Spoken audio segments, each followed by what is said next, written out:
We found genes that in humans have been related to obsessive compulsive disorder.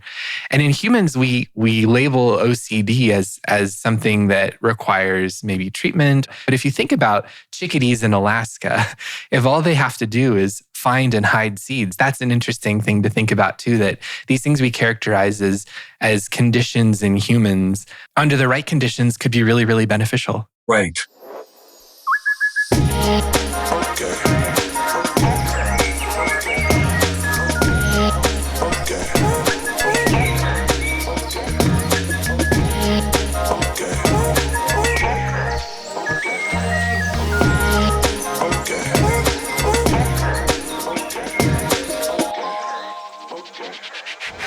You know that moment when you walk into a room and instantly forget why you're there?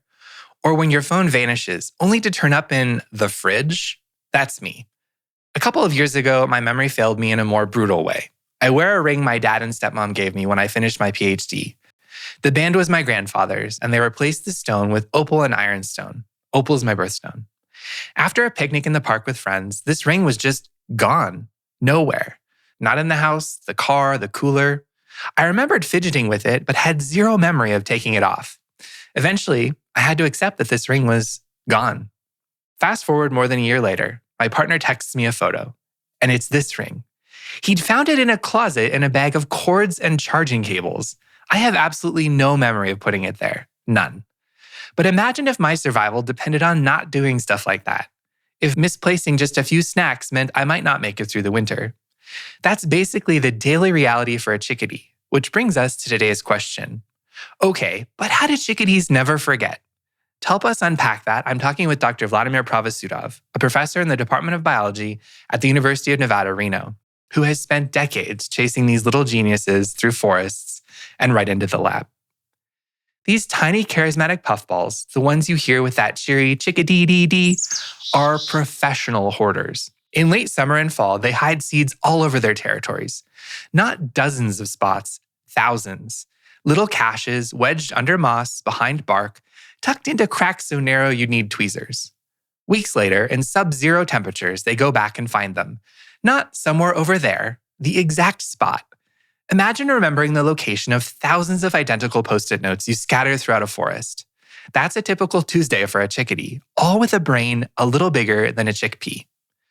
So what's going on here? How are chickadees running one of the most precise filing systems in the animal kingdom while the rest of us can't even remember our Netflix passwords? For chickadees, forgetting isn't just inconvenient. It can be life or death. Natural selection has pushed their memory to superhero levels. And this isn't just about practice. Their brains literally differ. The hippocampus, the part of the brain linked to spatial memory, is physically larger in chickadees from colder, tougher climates than in those from milder areas or lower elevations. Same species, same song, same look, but different brains tuned to different winters. For chickadees, memory isn't just a skill, it's a survival strategy written into anatomy. Because chickadees live across such a broad range, from relatively gentle southern forests to brutal northern winters, they've become this natural experiment in climate, cognition, and adaptation. They're not just adorable feeder birds, although they are among the most adorable. They're case studies in how the environment literally writes itself into the brain.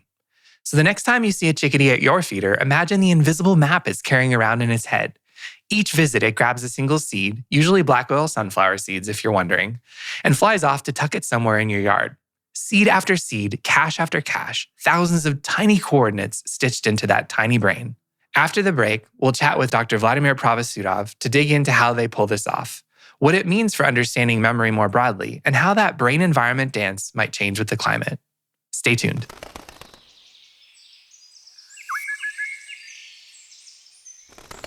Welcome to the podcast, Vladimir. It's great to have you here. I thought it would be fun to start off by just talking about what I remember about the first time you and I talked about spatial memory. It was after I'd been invited by one of your previous students and one of our guests on the podcast this season, Dr. Carrie Branch, to give a talk at the University of Nevada, Reno, about some of my work exploring the genetic basis of plumage color variation in birds. Right. And I remember after the talk, we met and you asked me if I thought we would be able to use some of those same techniques, so sequencing whole genomes and relating variation to whole genomes to study chickadee memory. And I'm pretty sure my response was, I don't think we can do that. Well, hi. My recollection, I think, was we've been working on cognition for quite a while, and I had these ideas about selection and generally acting on spatial memory in food caching birds. And we published a number of papers, but we consistently were getting criticism that we don't know if things are heritable or they don't have the genetics. And our previous attempt to find a collaborator kind of failed. Nobody really wanted to get in there, saying that there's just nothing to look. And that's how it started. Yeah, that's how it started. I remember after the talk chatting about the possibilities and going through, well, maybe this trait is too complex. We're not going to be able to understand the genetics, but why don't we try it anyways? And now we've published multiple papers about the genetics of spatial memory, but we could only get to that point in our collaboration because of all the amazing work, as you just mentioned, that you guys had been doing for now it's been over a decade. But measuring something like memory or spatial memory in wild, free-living birds is incredibly difficult. And it would be really awesome if you could share how you came up with the idea to do that and then actually were able to do that. Right. Because when I started all this work even more years ago, we classically people were working in the lab. And I've done some of the initial kind of pioneer work on this by comparing birds from different populations by bringing them in the lab. But I wasn't quite happy. Of course, obviously, A, you cannot look at fitness. You cannot look at survival of birds in the lab. And B, still testing wild animals in the lab, I still feel that they're not quite really showing what they are capable of. But of course, it's hard. How do you study things in the wild? And there's a long story to this because I remember a long time ago, when I was still at UC Davis, I was a research faculty, and I met Eli Bridge, who's also our really long-term collaborator, who was very interested in RFID technology. And back then he asked me, would I be interested in testing something with chickadees? And I said, yeah. And I had a very simple idea that I wanted to implement. And it was basically using kind of standard lab design where an animal is trained to learn one out of multiple rewarding locations and see if that we could actually bring it to the field. The beauty of chickadees is they are always hungry and they definitely they're are. They're living on the edge in the winter and they're caching, which means that they have enormous motivation to go to the feeders even when they are not hungry, which is very different from the lab because in the lab, chickadees actually wouldn't cache as much. They don't have the same motivation. And so actually in the lab cognitive test, they lose motivation very quickly after just getting a couple of seeds of reward. In the field, that's not happening. And so we kind of initially started thinking about developing things more like an rat, almost like a radial maze type of things where one of the feeder will be providing food, but the RFID will control it. So in other words, we can program only one feeder that will give food and every feeder records locations. So RFID is a radio frequency identification system. So it's using PIT tags. So it's a passive integrated transponder that is on the animal. Most people probably are familiar with this from pets, like a dog. You'll put a chip in your dog or in a cat. And if you get lost, somebody will basically scan it and will immediately get the identification of the animal. The beauty of that thing is it's small. It doesn't require a power source. So RFID or radio frequency identification board, which is a computer board, is the one that actually is connected to the antenna, which is built into the feeder antenna on the perch. So when the bird lands on the perch, it reads immediately the individual ID, which is in the leg band and kind of incorporated. So every time bird lands, we know exactly who landed on each feeder. We know the timing, precise timing. They're all coordinated. They're connected through GPS. So there's a perfect timing across all 8 feeders. We are using 8 feeders. And like I said, we programmed that each bird only have one rewarding feeder. And the bird don't know that, obviously, at the beginning. And so when they start exploring, they'll go to every feeder until they hit the one that gives them food. And then next time they come back, if they use memory, they should make fewer errors, or they should visit feeders that are not rewarding fewer times. And then we just run it for 4 days. They literally pick a seed, take a few seconds, fly immediately away. If they cache or eat that seed, take several minutes, then they come back, and it's a second trial. And the birds can run anywhere between 50 to sometimes 1,000 trials in a 4-day period. Wow. Depending on the winter. And then we can estimate the reduction number of errors, and we're controlling for the number of trials.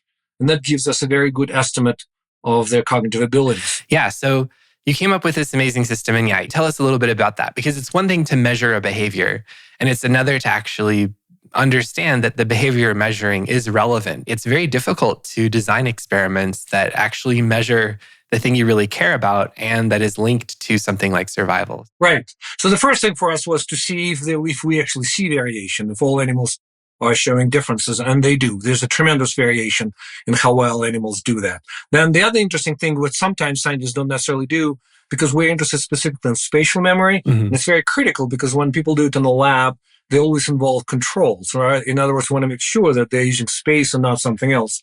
In our case, in our first year, we actually rotated the entire design. Once birds learned which feeder gives them food, we rotated the whole array 180 degrees. And that allows us to see if birds are following the same feeder that they somehow can identify, or they use space. And we've confirmed they're definitely using space. Oh, cool. The next step was to see if that variation that we are detecting is, like you said, relevant. And we looked at the survival of specifically the first year birds, the juvenile birds that hatched that year and went through their first winter. And basically we measured this spatial cognition in as many birds as we can. And then we saw how many of them actually survived until the last year. And chickadees are highly resident. They don't go anywhere. They spend their entire lives in the same places. In our case, they don't show any altitudinal migrations at all. And then the very first study with Ben Sonnenberg, we showed that the birds that did better actually are more likely to survive. And the birds that did worse were disappearing and dying. And another really cool thing, we actually showed that the birds don't change their cognition. The birds that we measured in the year one, first winter, when we retested them after they survived, they actually showed exactly the same thing, which was confirmed later on with the paper that we published in Science this last year, when we followed birds for multiple years. And we've shown that we are measuring something that's a property of the bird, and it's not really changing because with time or experience with our arrays. They're just showing this very flat line kind of across multiple years. We also showed that not only the survival of juveniles is affected, but actually the entire longevity. We showed that birds with better cognition live on average 2 years longer. Yeah, if you have between 6 and 8 chicks a year, living 2 more years is quite a few more chicks to put out into the world. Right. It's really amazing that, you've been able to figure out how to measure this trait in the wild, link it to survival, tell that there's variation in the trait. And this is all within one species, within mountain chickadees in the Sierra Nevada. I think, chickadees are this really familiar species in North America, whether it's mountain chickadees or black-capped chickadees or Carolina chickadees. Most of us live with them in our backyards. I'm wondering, do we know, within a season, how many things they're caching within their territory, given that they're caching these seeds individually, sometimes under bark? Is there a way to know that, or do we have estimates on really how much caching an individual is doing in a given year? Right. We actually do, because that's how the whole field kind of started. Because the very first studies were done by Germany, I believe, by Lou Discher, but the classical work on food caching was done by Svein Hafthorn, who was kind of a big hero scientific of mine when I was still an undergrad. Oh, awesome. Or from Norway, who published the very initial series of papers talking about caching surplus of food in European, kind of like chickadee species, and willow tits, and crested tits, and coal tits. And he showed that these individual birds can cache up to 100-some thousand individual items per year. Wow. And that's kind of what initiated my initial, piqued my interest in that when I was doing my master's degree. And I was working with Siberian tits and willow tits, which again, kind of like chickadees, in far north.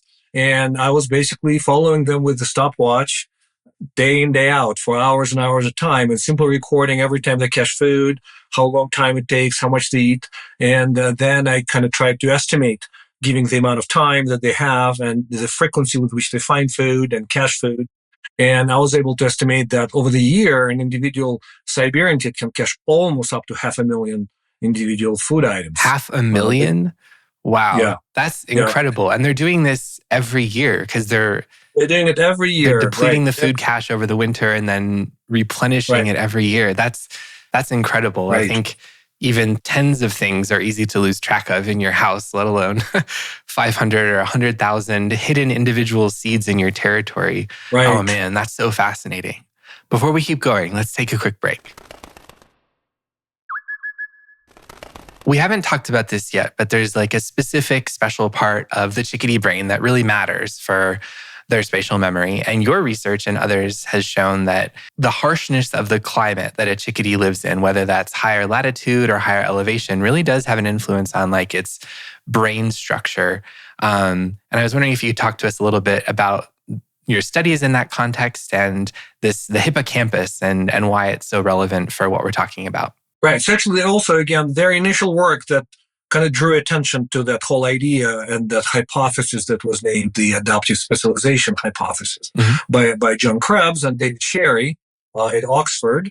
Right. And they initially compared multiple species. They basically compared species as store food, cache food, and not cache food. And they showed that the species, on a species level of cache food, have significantly larger hippocampus compared to species that don't cache food. And they're the ones that gave rise to that idea that the food caching species have evolved this adaptive specialization by evolving a much larger area of the brains called the hippocampus. Caching, why it's important? Because it's important for them to survive the winter. So obviously, if the winter is harsher, meaning colder, longer, more snow, then caches are more essential. They're more important. So if they don't get them, again, if a black-capped chickadee in Alaska doesn't find food cache, it doesn't have much time. No. Because the day is short. There's not very much time for them to find it. And so there should be very strong selection pressure on it. While if the bird lives in a more relaxed environment, like for a black-capped chickadee somewhere around Seattle, in Washington state, it actually never gets cold, right? And so the bird may have lots of second chances to kind of find something and survive. That's how it all started. And so we started by comparing birds from Alaska and actually Colorado, but we use them from Fort Collins, from the low level, kind of at low elevations. And we showed that indeed Alaska birds have a lot bigger hippocampi with many more neurons. And within a subground, we compared 10 populations. We actually look at the whole range, pretty much most of the continent of North America. And we looked specifically at the climate, both longitudinally and latitudinally, so we can control for day length. Because if you go and look at Maine or Minnesota, they will have much harsher winters, much colder winters, more snow than birds in Seattle. Even though birds in Seattle will have the same day length in the winter as birds in Minnesota, for example, right? And so basically, when we compared 10 populations, we saw an absolutely beautiful pattern that was very clear. So in other words, the more harsh environment, the bigger the hippocampus, the more neurons they have, and actually the higher neurogenesis rates they have, which is pretty impressive. And we sampled birds directly in the wild without any captivity kind of effect. So these birds are non-migratory, and yet they have very different brain size or hippocampal size in different climates. And of course, it could be triggered by local experiences and environment. And we followed up by conducting a common garden experiment where, again, my postdoc, Tim Roth, went to Alaska and Colorado and actually in Kansas and found the nest. And we hand reared these chickadees before they even fledged from their nest. So they couldn't see anything. And they were reared in the same lab, the same cages, and then the difference were very big. The same difference basically were maintained. Yeah, and that's super important in the context of the trait and whether it is genetically controlled or plastic. Right. By doing that, by raising those birds from Alaska and other places in a common garden together, you were able to show that yes, it's not a experience-dependent plasticity. Could you talk a little bit about what you think the trade-offs or the costs might be for having really good spatial memory? I mean, right. Well, I mean, in general, the cost of maintaining the brain tissue is high. We already kind of know that, right? So in that way, any cost of generating this neural tissue and maintaining larger hippocampus could be higher. Trade-offs, it's an interesting question because I don't think there's a very clear thing. Our work potentially suggests that there may be trade-off with flexibility. In other words, when an individual has very strong memories, it may be hard for that individual to give up those memories and learn new information or exchange the memories. Yeah. I think it's important to remember context. The environmental context within which anything is operating is super important for the value of that trait. So in Alaska, if all you're doing is caching and then you survive because of that, that's great. But if you don't need to be doing that in Washington, near Seattle, then you can be more flexible. And I think humans don't always think about context and variation and how that can change both, across environments, but through evolutionary time. Right. For example, we found that high elevation chickadees, which have better memory and bigger hippocampi, they're much less aggressive. So if you actually pit them up against each other from low elevation, they're always losing fights. Even the big bird will lose to the smallest. Actually, on one of our experiments published by Kerry Branch and David Kozlowski, we had the smallest bird, smallest male from low elevation who beat everybody up. Really? He was the most aggressive. He was the most aggressive. And then Kerry followed this with a mirror aggression test when they were basically exposed to the mirror. And we've confirmed that birds from high elevation also much less aggressive, which is also interesting because if these birds were to move down to low elevation where it's milder. They actually would lose in the dominance context. And so they may not do very well.